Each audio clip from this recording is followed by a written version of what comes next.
In America, if you break a window and steal a wallet, it's a robbery. You go to jail. But if you steal $1 billion on paper, or a whole town's drinking water, or a piece of someone's country, it gets called something else: a deal, a policy, a study, a contract. This video is about the line where theft stops being theft, and the 13 times America walked right across it, in broad daylight, and did more damage than every bank heist in this country put together. And almost none of them ever got called robberies. 1. There used to be a piece of land in Wyoming that belonged to the United States Navy. Not the state, not a company. The Navy itself.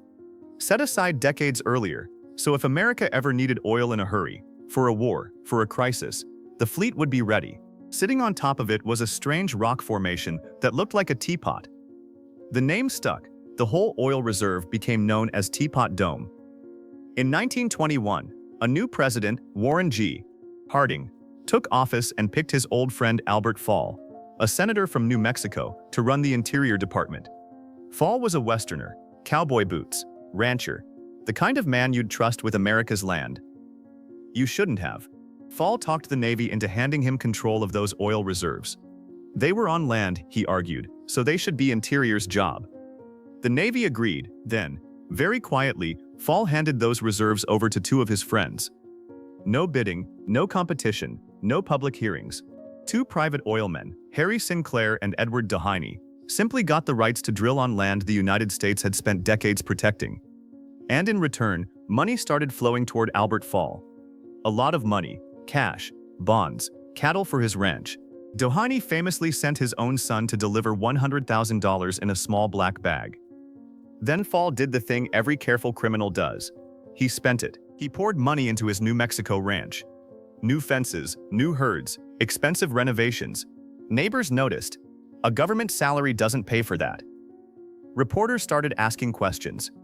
A senator from Montana named Thomas Walsh dug in and refused to stop. What he uncovered was bigger than Washington was prepared for. Albert Fall became the first cabinet member in American history to be convicted of a crime he committed while in office. He went to a federal prison. He served less than a year. Now here's the part that's almost a joke. Fall was convicted of taking a bribe from Doheny. Doheny was tried separately for giving the same bribe. He was found not guilty. So according to the courts, Fall took a bribe nobody gave him. The leases were canceled. The oil was eventually returned. But the damage to American trust was permanent. For the rest of the century, when people wanted a name for a corrupt deal between government and rich men, they didn't need a new word. They just said it again. Teapot Dome. 2. Most people think theft has to be dramatic, a broken vault, or a suitcase full of cash. But in Chicago, one of the most hated thefts in modern city history happened through a contract. In 2008, Chicago was under financial pressure. The city needed money fast, and Mayor Richard M. Daley's administration found a way to get it. Leased the city's parking meter system to a private company for 75 years. 75 years. That is longer than most people live in one neighborhood. The price was about $1.115 billion up front. To city officials, it looked like immediate relief. One huge payment. One quick fix. One way to patch budget problems without raising taxes directly. But the deal moved fast. Too fast for something that would control a basic piece of city life for nearly a century. Within days, the city council approved it. And once it was done, Chicago had handed over its meters to a private company called Chicago Parking Meters LLC, backed by major investors. That is when ordinary Chicagoans started feeling the cost. Meter rates rose sharply. Parking got more expensive across the city. And the anger wasn't just about paying more for a space. The anger was that every coin people dropped into a meter now flowed straight out of Chicago to investors who had nothing to do with the city. Then came the part that made the deal even harder to swallow. If Chicago wanted to close streets for festivals, repairs, parades, or even add a handicap spot, the contract could require the city to compensate the private company for the lost meter money. Chicago now rents permission to use its own streets. A 2009 report by the city's Inspector General found that Chicago had been paid roughly $974 million less than what it would have earned by keeping the meters itself. Almost $1 billion walked off the table in a deal signed in days. That single check was spent within a few years, mostly plugging old budget holes. The money is long gone. The contract isn't. It runs until the year 2083. A baby born the day that deal was signed will be heading towards 70 before the city of Chicago owns its own streets again. 3. Right now, somewhere on the internet, a copy of your name, your address, and your date of birth is probably sitting in a stranger's hands. It's been there since 2017. Nobody knows where. You probably never agreed to it. You probably never even heard the name of the company that had your information in the first place. That company is Equifax. Equifax is a credit bureau based in Atlanta, Georgia. It is one of 3 big companies in America that quietly keep a file on almost every adult in the country. Where you live, what you owe, how well you pay your bills, your social security number, and your full date of birth. You did not ask them to do this. You can't really opt out. They just have your life on file. That's the job. So the one thing they had to be good at, the one thing, was protecting it. In 2017, a weakness in their system was found, and a free fix was made available. Basically a digital lock for the broken door. All they had to do was install it. They didn't. In that 6-week gap, several top executives at Equifax sold off their own company stock, almost $2 million worth. They knew the news was coming. They knew the stock would crash. They got out before the rest of America found out their information had been stolen. Equifax was eventually fined. They agreed to pay a settlement. If you were one of the 147 million victims, you could file a claim, $125 per person. So many people filed that the fund ran out. The payout to each victim was eventually cut down to a few dollars. A few dollars for your social security number being in a stranger's hands for the rest of your life. No broken door, no mob with masks. The most personal information of half this country was simply lost, and the men in charge quietly cashed out before the public was told. The robbery is still happening. Your file is still out there. You're just not allowed to call it a robbery. 4. Imagine becoming rich from your own land, and then watching that wealth turn your family into targets. That is what happened to the Osage. In the 1870s, the US government pushed the Osage people onto rocky land in what is now Oklahoma. To outsiders, the land looked useless, dry, rough, not worth much. Then oil was found underneath it, and the Osage had done something important. They kept the rights to what was under the ground. That meant when oil companies wanted to drill, they had to pay the Osage. The money came through shares called head rights, and by the 1920s, the Osage had become some of the richest people in the world per person. They built large homes, they bought cars, they hired servants. Some of those servants were white, and that was the part many people around them could not accept. Instead of protecting the Osage, the system found a way to control them. Many Osage adults were labeled incompetent, with their own money, and forced to have white guardians manage their wealth. Think about how insulting that was. A grown person could be rich from their own land, but still have to ask a white guardian for permission to spend their own money. Then the killings began. The oil money passed through families, so if someone married into an Osage family, and that family started dying, the money could move to the outsider. And that is exactly what happened. Osage people were shot. Some were poisoned slowly so their deaths looked like illness. One woman's house was blown up in the middle of the night. Families were not just grieving, they were being hunted. At the center of one of the most infamous plots was William K. Hale, a powerful local cattleman known as the King of the Osage Hills. He acted respectable. He gave to charity. He stood close to the people he was helping destroy. He even arranged for his own nephew, Ernest Burkhart, to marry Molly Kyle, an Osage woman whose family held valuable oil head rights. Then Molly's family began dying, one by one. This is what makes the story so disgusting.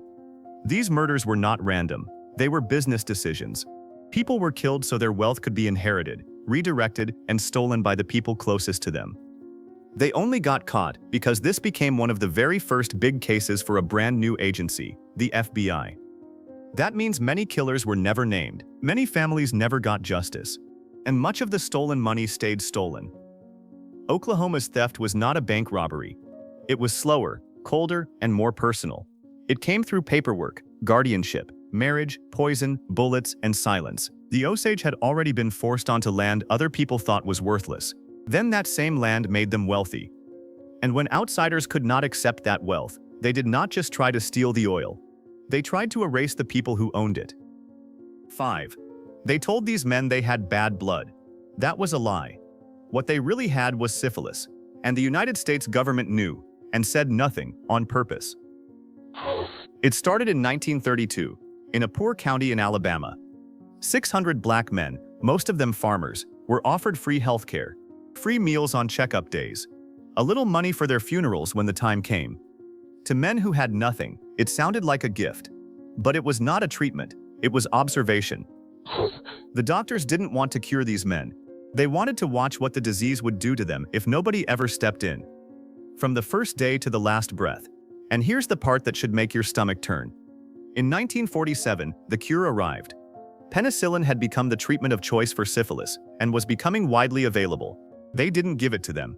They hid it. They wrote to other doctors in town, telling them, if these men come in, do not treat them.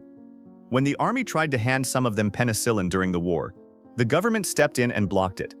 They wanted the disease to keep running. They wanted to see the end. So for 25 more years, after the cure existed, those men kept dying from something a single shot could have stopped. And nobody hid this study. They published it. They talked about it at medical conferences. As late as 1969, officials looked at the whole thing and voted to keep it going. It only ended because one man refused to stay quiet and finally handed it to a reporter. By the time it hit the front page in 1972, dozens of men were dead, their wives were infected, their children were born with it. The apology came 25 years after that. By then, almost none of them were alive to hear it. That's the thing about this kind of robbery. Nothing was stolen in the dark. It had a name. It had a budget. It was all right there on paper, neat, official, and signed. 6. There are some things a city should never have to beg for. Clean water is one of them. In Flint, Michigan, families held up glasses of their own drinking water and could see something was off. It looked like rust. Brown, cloudy, wrong. They were told it was fine, drink it. It started, like a lot of these stories, with somebody trying to save a little money. In 2014, the people running Flint decided to switch where the city got its water. Instead of buying clean water from Detroit, they'd pull it straight from the Flint River. Almost immediately, residents said something was wrong. The water looked strange, it smelled strange, it tasted wrong. People reported rashes, sickness, fear every time they opened the tap. But for months, the people of Flint were told the water was safe. That is the part that turns a bad decision into a betrayal. Because the problem wasn't only the switch, the river water was never properly treated to stop it from eating at the city's old pipes. So as those pipes corroded, lead leached into the water. And lead is a poison, one that does the most damage to children, to growing bodies and brains, and never undoes what it does. Parents were giving this water to their kids. They were mixing baby formula with it. They were cooking dinner with it. And while residents kept raising alarms, officials kept delaying, dismissing, reassuring.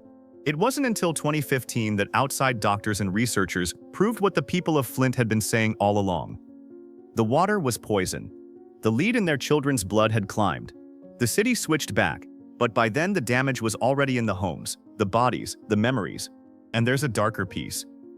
During that same stretch, an outbreak of a deadly lung disease moved through the city's water system. At least a dozen people died. For about a year and a half, the people of Flint were told to keep drinking poison while the ones in charge insisted everything was fine, being told in their own kitchens not to believe their own eyes. They didn't lose their money in this one. They lost something they can't get back. A whole generation of kids in one American city quietly damaged to save a few dollars on the water bill. 7. There's a certain promise built into the word home, that it's yours, that nobody, not a neighbor, not a developer, not your own city, can show up one day and tell you to leave. In the late 1990s, the city of New London was struggling. The drug company Pfizer wanted to build a giant new research center on the waterfront, and the city decided to roll out the welcome mat. Hotels, condos, restaurants, to surround the Pfizer campus and pull the local economy back to life. There was just one problem. People already lived there. A working-class neighborhood called Fort Trumbull sat right where the developers wanted to build. About 15 homes, including a little pink house that belonged to a nurse named Suzette Kello. She'd bought it because she loved the view of the water. She fixed it up herself. She painted it pink because it made her happy. The city told her to sell. She said no. They offered more money. She said no. So the city used a tool called eminent domain, the government's power to take private property, and tried to take her home by force. Now here's the part that should make you sit up. Eminent domain is supposed to be for public use. A road, a school, a bridge, things that belong to everyone. New London wasn't building any of those. They were taking people's homes to hand the land to a private developer. Suzette Kello and her neighbors took the city all the way to the United States Supreme Court. In 2005, the Supreme Court sided with the city. By a vote of 5-4, the court said yes. Taking someone's home and giving the land to a private company counts as public use, as long as the new owner will pay more in taxes. One justice warned that under this rule, any house in America could be torn down to make room for a richer one. The homes came down. Suzette Kello's pink house was taken apart and moved somewhere else. And then came the punchline nobody planned. Peischer pulled out. 4 years after winning the case, the company packed up and left New London entirely. The development was never built. The land the Supreme Court said could be taken because something better was coming. It became an empty field, and after a storm a few years later, the city used it as a dumping ground for debris. That's what's there today. Not a hotel, not condos, nothing. A neighborhood of families was erased so that a patch of grass could sit empty for the rest of our lives. 8. A promise that's supposed to last forever usually lasts right up until somebody finds gold. Ask the Sioux. In 1868, the United States signed the Treaty of Fort Laramie with the Sioux Nation. In that treaty, the U.S. recognized the Black Hills as part of the Great Sioux Reservation. This was not a handshake, it was not a rumor, it was a formal treaty, written down and signed by the government. And then gold changed everything. In 1874, an expedition led by George Armstrong Custer entered the Black Hills and confirmed gold was there. Once that news spread, miners began rushing in. They were not supposed to be there. Under the treaty, this land had already been promised. But when gold was found, the promise suddenly became inconvenient. The government didn't stop them. Instead, it turned to the Sioux and offered to buy the hills. The Sioux said no. It's sacred, they said. It's not for sale. But the pressure did not stop. By 1877, after war, military pressure, and starvation policies, Congress passed an act taking the Black Hills. Think about the arrogance of that. A treaty had already said the land belonged to the Sioux. Then the same government that signed the treaty turned around and changed the outcome when the land became valuable. That is why this is not just a land dispute. It is theft with paperwork. Now here's where it gets almost unbelievable. The Sioux didn't let it drop. They fought it in court for 100 years, and in 1980 they won. The Supreme Court of the United States looked at what happened and basically said, yes, this was theft. One justice wrote that you'd struggle to find a more dishonest deal in the whole story of the country. The court ordered the government to pay $100 million, and the Sioux said no. They didn't want the check. They wanted the hills. You can't put a price on the center of your world, they said, and cashing it would mean agreeing to the sale. That is what makes South Dakota one of the clearest examples of being robbed in plain sight. The land was taken openly. The treaty was broken openly. The gold was pursued openly. The legal fight lasted openly for generations, and the land was never returned. The money just sits there, untouched. Collecting interest for over 40 years now, past $1 billion. They still won't take it. They're still waiting for the land. 9. Imagine waking up in your own country and being told that your country no longer belongs to you. Not because the people voted it away, not because the nation disappeared, but because a small group of powerful men wanted control, and the force standing behind them made resistance almost impossible. That is what happened in Hawaii. Before Hawaii became America's 50th state, it was the Kingdom of Hawaii, an independent nation with its own laws, government, diplomacy, and identity. Queen Liliuokalani was Hawaii's reigning monarch. But by the late 1800s, American and European businessmen had grown powerful in the islands, especially through sugar plantations. They wanted influence. They wanted profits, and they wanted Hawaii pulled closer to the United States. The Queen wanted more power back in the hands of her own people. That was bad for business. The men who ran the plantations did not want a strong Hawaiian ruler. They wanted a government that served their interests, protected their sugar money, and made annexation easier. So they did not beat her in an election. They did not win the country through the will of the Hawaiian people. They moved against her. In January 1893, a U.S. warship sat in Honolulu Harbor. The American minister on the island ordered armed troops from the USS Boston to come ashore. Officially, they were there to protect American lives and property. But their presence changed everything. It sent a clear message. The Queen was not only facing local businessmen, she was facing the shadow of American power. With that force nearby, the businessmen declared the Queen's government finished and took control for themselves. Queen Liliuokalani did not fight back, not because she accepted what was happening, but because she wanted to avoid bloodshed.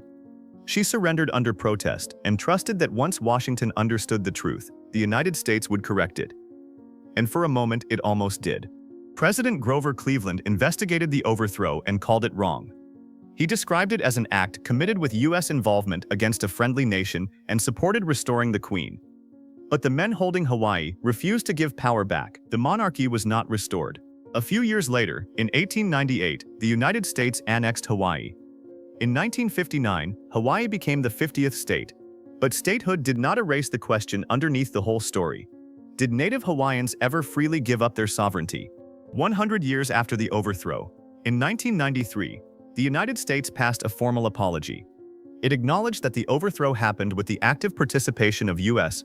agents and citizens, and that Native Hawaiians never directly relinquished their claims to sovereignty over their national lands.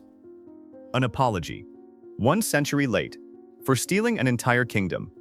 10. Walk into a famous museum in Boston today, and you'll find something that doesn't make sense. Empty frames, still hanging on the walls. The paint gone, the canvas gone. Just the gold edges left, framing nothing. They've hung like that for over 30 years. And the museum keeps them up on purpose. Here's why. It was the early hours of March 18, 1990, the night after St. Patrick's Day, when 2 men in police uniforms walked up to a side door of the Isabella Stewart Gardner Museum. They said they were responding to a disturbance. The young guard on duty did the polite thing, the human thing. He let them in. That was the whole plan.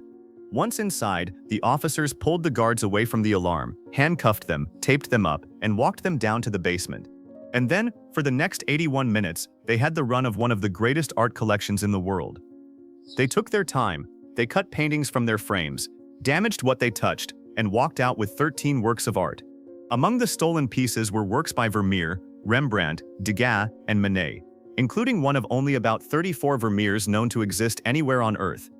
The total value is now estimated at more than $500 million, making it the largest property crime in the world. The thieves were never caught. The deadline to even charge them for the theft has come and passed. Somewhere out there, some of the most beautiful objects ever made by human hands are sitting in a closet, a vault, an attic, and nobody who's looking knows where. This is why the frames still hang empty. The woman who built the museum left strict instructions that nothing in her collection could ever be moved or replaced. So the frames stay exactly where they were the night the art was cut out of them. They're not decoration. They're a wound the building isn't allowed to heal. 13 masterpieces walked out of a locked museum, and all these years later, the walls are still waiting for them to come home. 11. Somewhere in a Mississippi office building, late at night, an auditor named Cynthia Cooper was working in secret. Not because she'd done something wrong, because everyone above her had.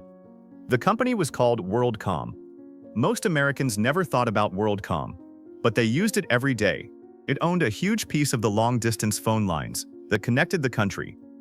If you called your cousin in another state, there's a good chance your voice traveled across WorldCom. The CEO was a man named Bernie Ebbers, a tall Canadian who wore cowboy boots to board meetings and built WorldCom in the 1990s by buying more than 60 smaller phone companies, one after another. The stock soared. Ebbers became one of the richest men in America. Then the dot-com boom ended. The company's real numbers started to slip. That's the moment that turned a struggling business into a crime. Instead of telling the truth, Ebbers and his chief financial officer started cooking the books. The trick was simple. They took ordinary running costs, the everyday expenses every business has, and reclassified them on paper as long-term investments. The losses disappeared. What was left looked like profit. $11 billion in fraud, year after year, signed off by the auditors, cheered by Wall Street, repeated to employees and investors as proof the company was healthy. And it would have kept going, if not for Cynthia Cooper. Cooper was an internal auditor at WorldCom's Mississippi headquarters. She noticed strange numbers in the company's books. When she asked her bosses about them, she was told to drop it. So she stopped asking out loud and started digging in secret. She and a small team worked nights, hiding their investigation from the very executives they suspected. What she found was the largest corporate fraud ever uncovered in the United States to that point. In July of 2002, WorldCom collapsed. It filed the biggest bankruptcy in American history. Tens of thousands of employees lost their jobs. Investors lost roughly $180 billion. Bernie Ebbers was convicted and sentenced to 25 years. He died in 2020, a few months after being released from prison early because he was already dying. The empire built by the man in cowboy boots was gone. The only person who walks out of the story with her name intact is the auditor who refused to stop asking and worked in the dark to bring the truth into the light. 12. This is a story about how thousands of smart people forgot that simple rule, and how one man in New York used their trust to pull off the biggest scam in American history. His name was Bernie Madoff, and he was about as respected as a person can be on Wall Street. He used to run the NASDAQ, one of the biggest stock markets in the world. He gave to charities, he went to fancy dinners. Famous people lined up to hand him their savings.